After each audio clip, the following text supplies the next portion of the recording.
इलाहाबाद की मधु की शादी होती है रामगढ़ के आनंद से। नेचर से कामचोर मधु के सामने जब पूरे ससुराल की जिम्मेदारी पड़ती है तो कैसे वो उससे बचने के लिए करती है एक नाटक। चलिए देखते हैं। अरे मधु, मधुरानी, जरा चाय ला और बेसन घोल ले, बादल बन गए हैं, पकौड़ी बना लेते हैं। ओह, अभी अभी तो दिन का खाना खाया है, अब पकौड़ी तल दूं? अरे इतना खाएंगी तो फट जाएंगी, चला तो जाता नहीं इनसे। तभी आनंद आ जाता है। अरे मन कर रहा है पकोड़े खाने का।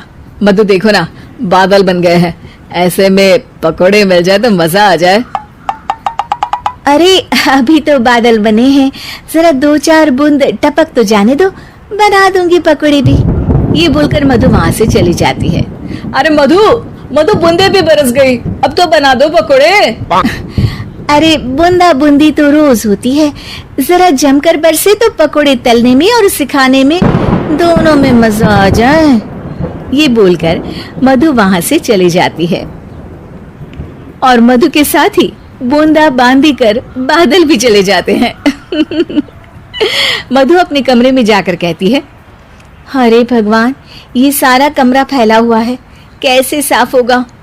तभी मधु को आइडिया आता है और वो जोर जोर से चिल्लाती है, हे भगवान, मेरा 2000 रुपए का नोट कहाँ चला गया? किसी ने देखा क्या मेरा 2000 का नोट?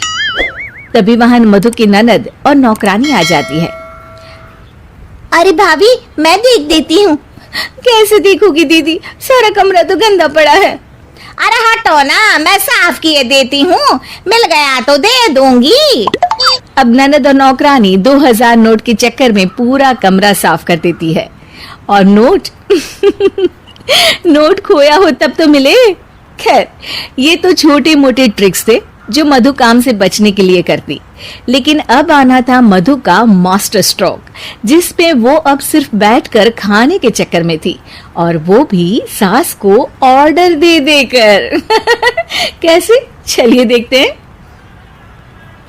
एक फ्रेम में एक फोटो है जिसमें सास की सास यानी कि मधु की दादी सास, मोटी बिंदी, काला मोटा चश्मा, कॉटन की साड़ी और चेहरे पर रौब।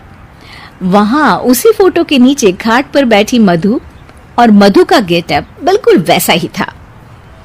मधु दादी सास की भूमिका में कहती है, अरे चंदावती, चंदा रानी, जरा चाय दे मलाई मार कर।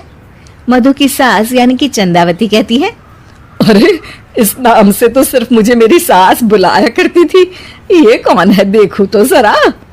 अब सास मधु को अपने सामने अपनी सास की भूमिका में देखकर जोर जोर से हंसती है।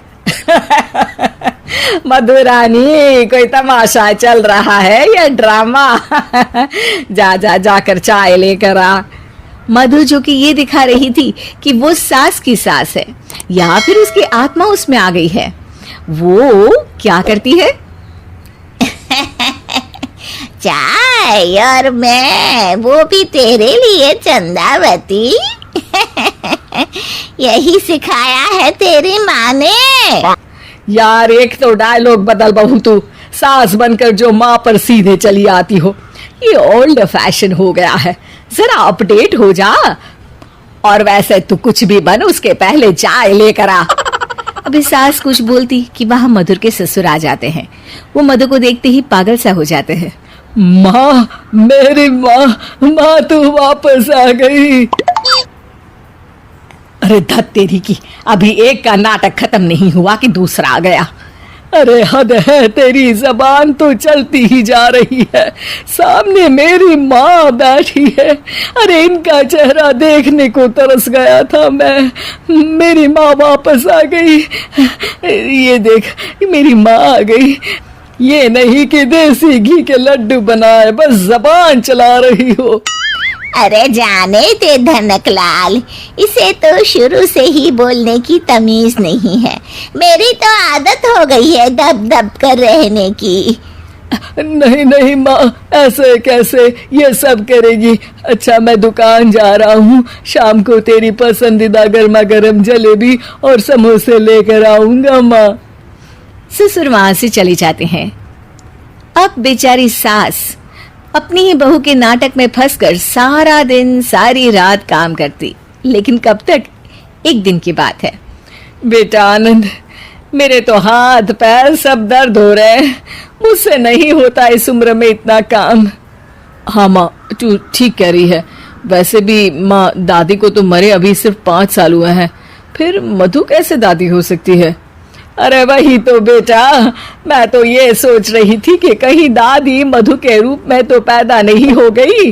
मतलब ना, ये सारा नाटक है बेटा, लेकिन अब जल्द से ये नाटक बंद करा दे तू। ठीक है माँ, लेकिन अब मधु को मधु की जुबान में ही सिखाना होगा। दोनों माँ बेटा कुछ बात करते हैं और अगले दिन सास मधु का बड़ा सा सोने का हार गले में डालकर घूम रही होती है। मधु जैसे ही अपना हार सास के गले में देखती है, परेशान हो जाती है। अरे अरे, ये क्या? ये हार तो तू अपनी बहू को दे चुकी थी। नहीं नहीं माँ जी, बिल्कुल नहीं। आप ही ने तो कहा था कि जब तक आप जिंदा है ये मैं ही रखूं। अब आप तो जिंदा ही हैं, तो ये हार मैं उसे कैसे दे सकती हूँ? अरे लेकिन तभी वहाँ आनंद आ जाता है।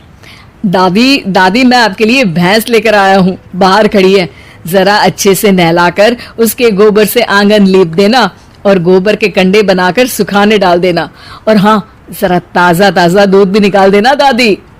और फिर माँ बेटे हंसने लगते हैं। मधु सोच में पड़ जाती है। भैंस?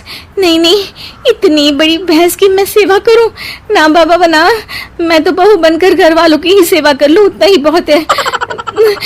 माँ जी, नहीं नहीं।